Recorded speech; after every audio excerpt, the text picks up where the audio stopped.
কারো ডাক শুনে ঘুম ভেঙে যায়, সে তো আমারই ডাক আর কারো নয়।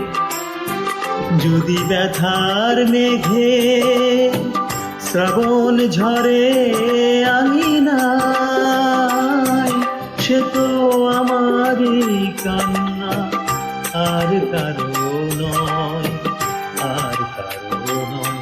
যদি গভীর রাতে কারো ডাক শুনে ঘুম ভেঙে যায়, সে তো আমারই ডাক আর কারো নয়।